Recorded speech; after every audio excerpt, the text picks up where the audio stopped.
ay sa Kristo, ang pag-ibig ng Diyos Ama at ang pagkipagkaisa ng Espiritu Santo naway sumainyong lahat. At sumaiyo rin. Mga minamahal na kapatid, 5 linggo na tayong naghahanda ng sarili para sa pagdiriwang ng Pasko ng pagpapakasakit at pagkabuhay ng Panginoon. Sinikap nating unawain at tuparin ang ating pananagutan sa Diyos at sa kapwa-tao, alinsunod sa aral at halimbawa ni Jesucristo. Kaisa ng buong simbahan, sinisimulan natin ngayon ang mga mahal na aral. Si Kristo ay matagumpay na pumasok sa kanyang lungsod upang tuparin ang kanyang gawain bilang Mesiyas. Ang magpakasakit, mamatay, at muling mabuhay para sa ating kaligtasan. Kaintin natin sariwain sa alaala ang kanyang pag-aalay ng sarili para sa kapwa. At sundan natin siya ng may buhay na pananampalataya. Kaysa iya sa pagdurusa sa krus, tayo nawa ay makahati niya sa kanyang pananaig sa kamatayan at sa kanyang bagong buhay.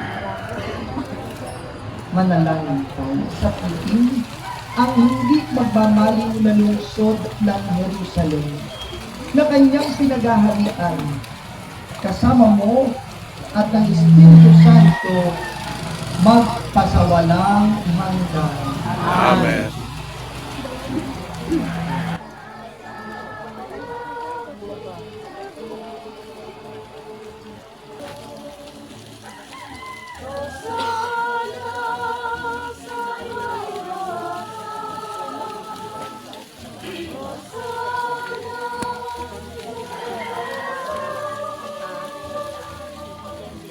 Dahan-dahan lang daw. Sabay lang.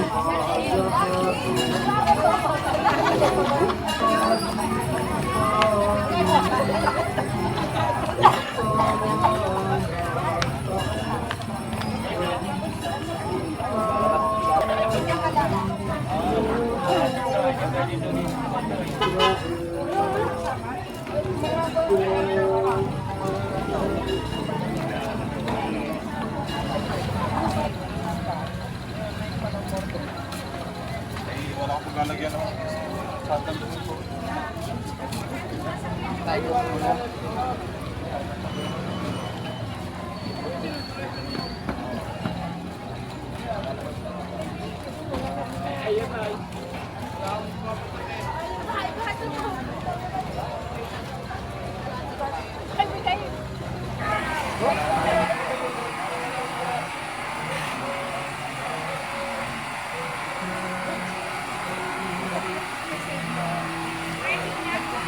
Pwede na.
Sa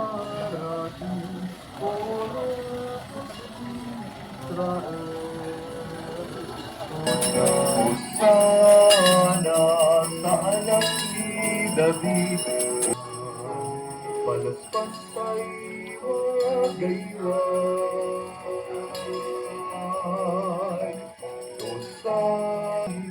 Hosana sa dumarating Horo. Hosana in excelsis.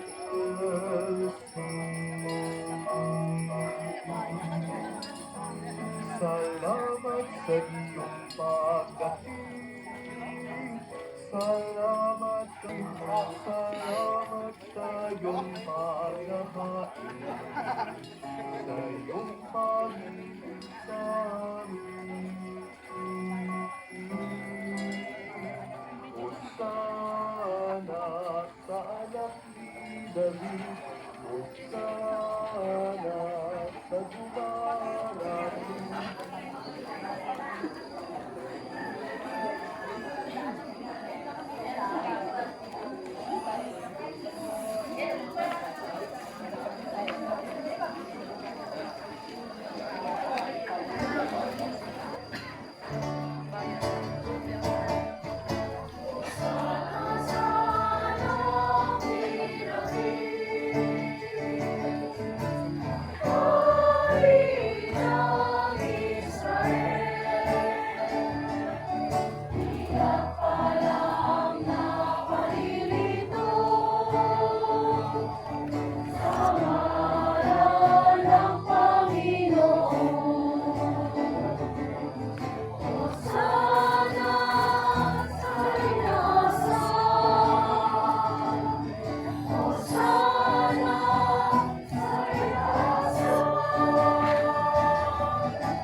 Ang mabuting balita ng Panginoon ayon kay San Lucas. Papuri sa iyo, Panginoon.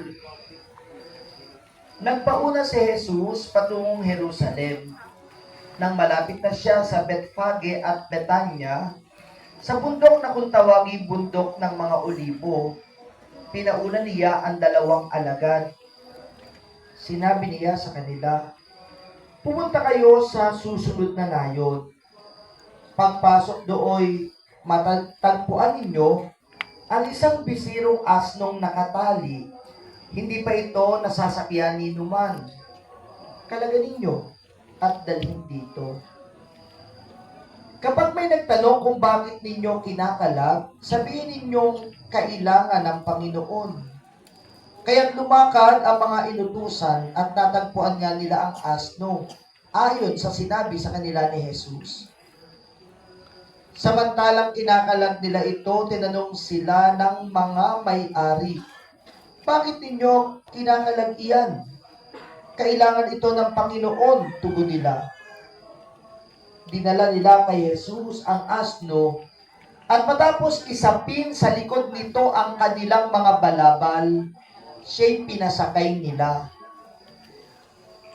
Nagpatuloy si Jesus sa kanyang paglalakbay, at sa kanyang daraanan na may inilalatag ng mga tao ang kanilang mga balabal. Nang malapit na siya, palusong na sa libis ng bundok ng mga olibo, nagsigawan sa galak ang buong pangkat ng mga alagad at malakas na nagpuri sa Diyos. Dahil sa mga kababalaghang nasaksihan nila, ang wika nila, "Purihin ang hari na dumarating sa ngalan ng Panginoon. Kapayapaan sa langit, purihin ang Diyos." Sinabi sa kanya ng ilang pariseyong kasama ng karamihan, "Guro, sawayin mo nga ang iyong mga alagad." Sumagot siya, "Sinasabi ko sa inyo, kapag tumahimik sila, ang mga bato na ang sisigaw." Mga kapatid, ang mabuting balita ng ating kaligtasan. Pinupuri ka namin, Panginoong Hesukristo. manalapang sa masaya naming pagbubunyi sa Mesiyas na aming hari. Siya'y aming masundan, at sa pamamagitan niya'y aming sakitin ang hindi magmamaling na lungsod ng Jerusalem na kanyang pinagaharian. Kasama mo at ng Espiritu Santo magpasawalang hanggan. Amen.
Kami pala na iwan.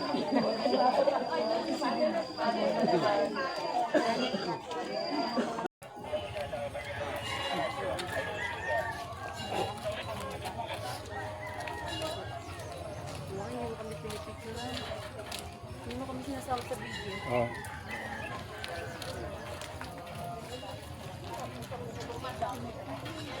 Oo, pwede naman yun. Gaganon mo yun.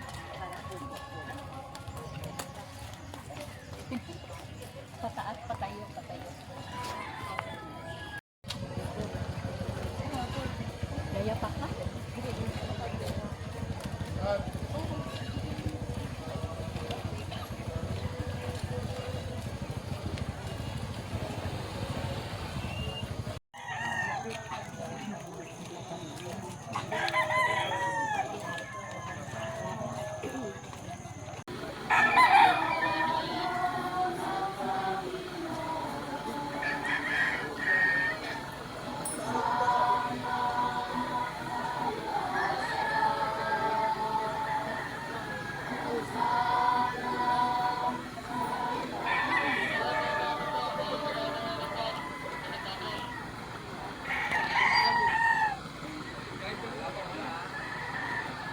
Mga kapatid, habang ginugulita natin ang pagpasok ni Jesus sa Jerusalem, magandang balikan natin ang ating pananampalataya na laging nagdadala sa kaganapan ng pagpasok ni Jesus sa ating mga puso at tahanan.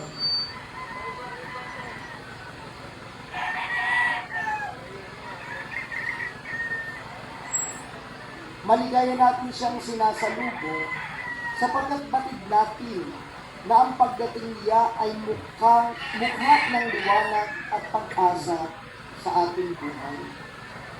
Mapaalalahanan nawa tayo ng kaanyaya ng kaganapang ito na manatili sa alad ng pananampalataya sa Kanya. Batid natin na ang pagpasok ni Jesus sa Jerusalem ay isang pagsasalarawan ng pagpasok niya sa buhay natin, na siyang naging daan upang maakay tayo patungo sa kanyang kaharian at ng ating madama ang ganap na kaligtasan.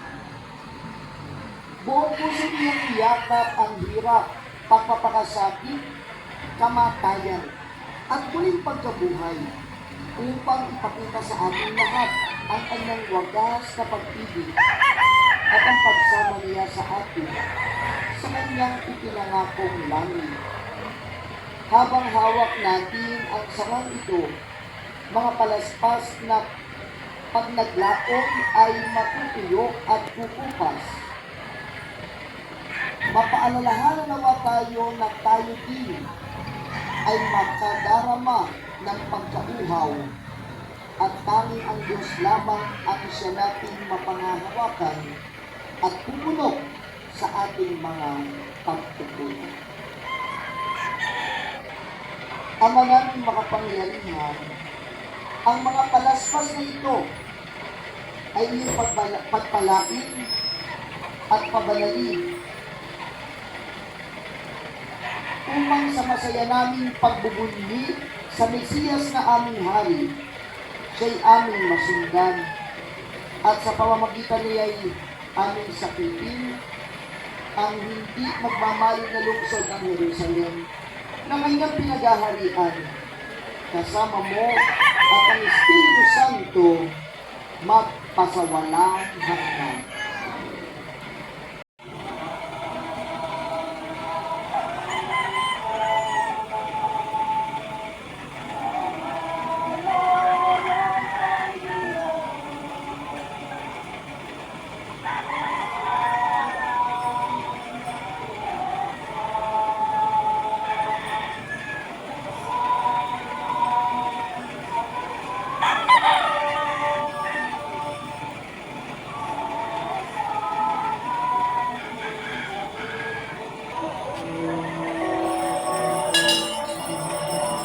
Patungo sa Jerusalem, ng hari ng kanan, mga tela'y nilatag sa daan, palagpas ay magaliwan.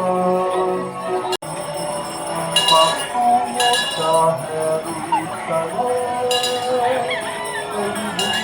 ng hari ng kanan, mga tela'y nilatag sa daan, palagpas ay magaliwan.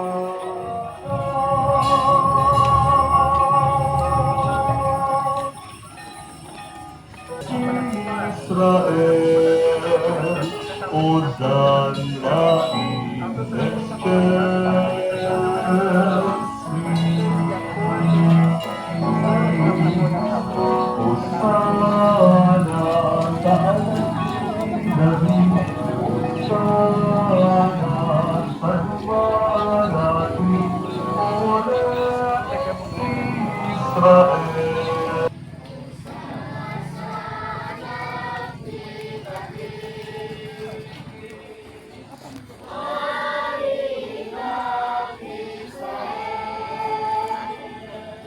Pinagpala ang nakalito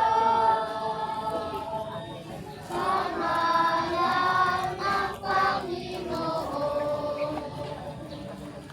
Hosana sa kaitaasan.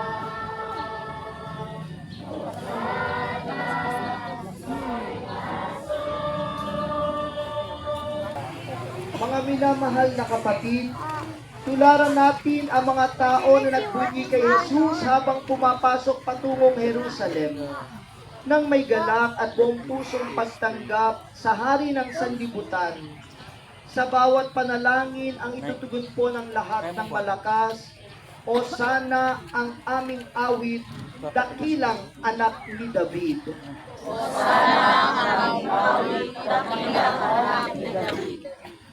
Hari ka nga ng Israel, saan ka ni David galing?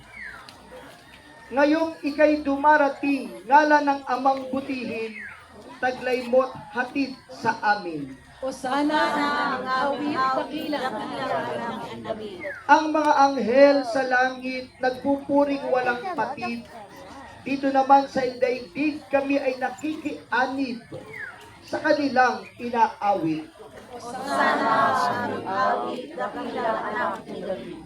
Ang mga taong Hebreo ay sumasalubong sa iyo. May bulaklak na mabango at palaspas sa daan mo. Ngayon ngang araw na ito. O sana ang awit dakilang anak ni David. Linggo bago ka magdusa dahil sa aming mga sala, inawitan kay sinamba at sa Biyernes hiling nila sa krus ikay iparipa. O sana ang awit dakilang anak ni David. Ikaw nga po'y nagpaunlak at buong pusong tumanggap sa papuring inilahad sa pagsamba naming lahat. Pagpapala mo'y igawad. O sana ang awit dakilang anak ni David. Luwalhati sa Ama at sa Anak at sa Espiritu Santo. Naroon sa una ngayon, pakailanman at magpasawalang hanggan. Amen. Ama naming makapangyarihan, ang mga palaspas na ito ay iyong pagpalain at pabanalin upang sa masaya naming pagbubunyi sa Mesiyas na aming hari, si aming masundan, at sa pamamagitan niya aming sapitin ang hindi magmamali na lungsod ng Jerusalem na kanyang pinagaharian kasama mo at ng Espiritu Santo magpasawalang hanggan. Amen.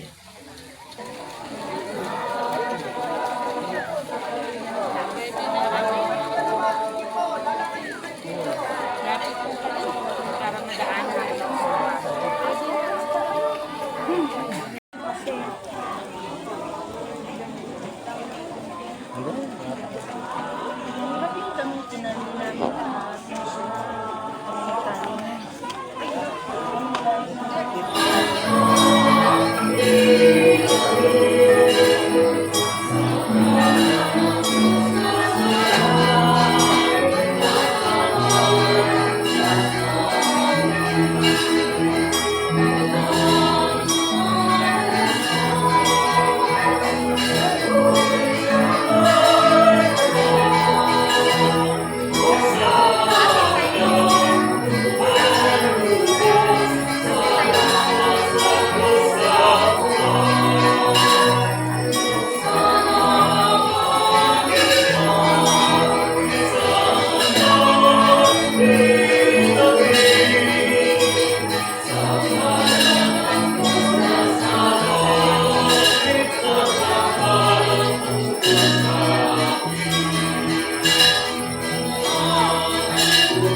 ang pagpapakasakit ng ating Panginoong Jesucristo ayon kay San Lucas. Noong panahon iyon, tumindig ang matatanda ng bayan, ang mga punong saserdote at ang mga eskriba.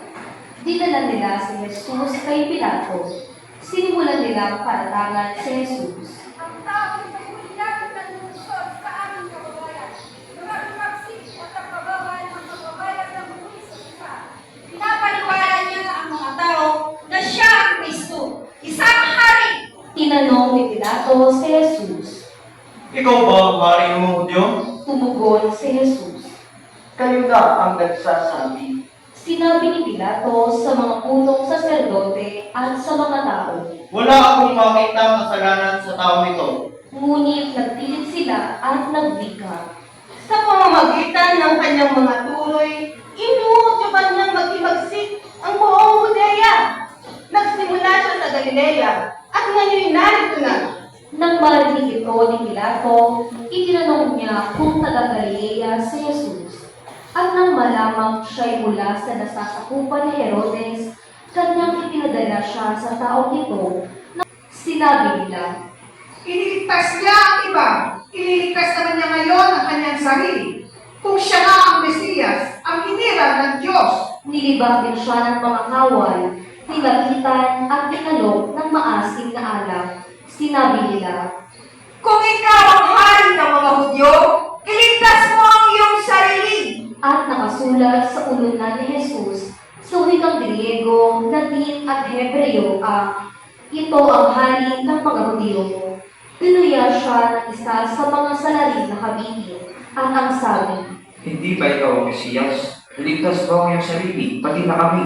ngunit pinagsabihan siya ng kanyang kasama. Hindi ka ba natatakot sa Diyos?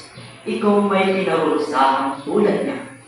Matuwid lamang tayo'y parusahan ganito dahil sa ating mga ginawa.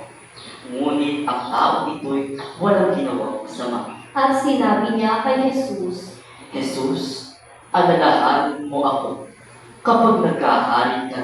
sumagot si Jesus, Sinasabi ko sa iyo, ngayon din isasama kita sa paraiso. nang mag-iikalabing-2 ng tanghali, nagdilim sa buong lupain hanggang sa 3 ng hapon.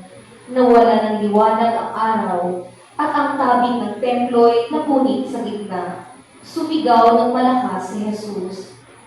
Ama, sa kamay mo'y ipinagtatagubilin ko ang aking espiritu. Ang pagkasabi nito, nalagot ang kaniyang hininga.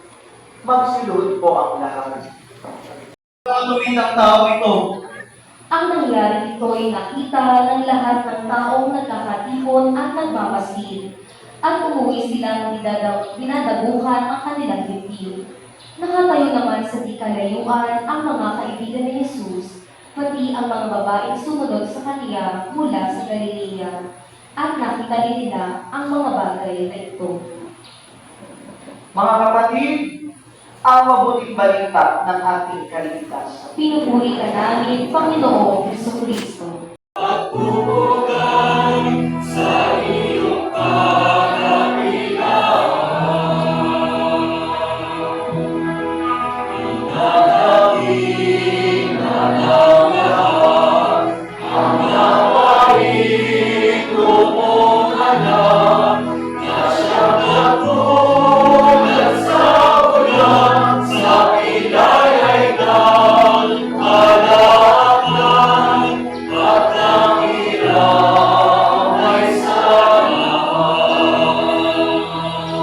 Santo, magpasawalang hanggan.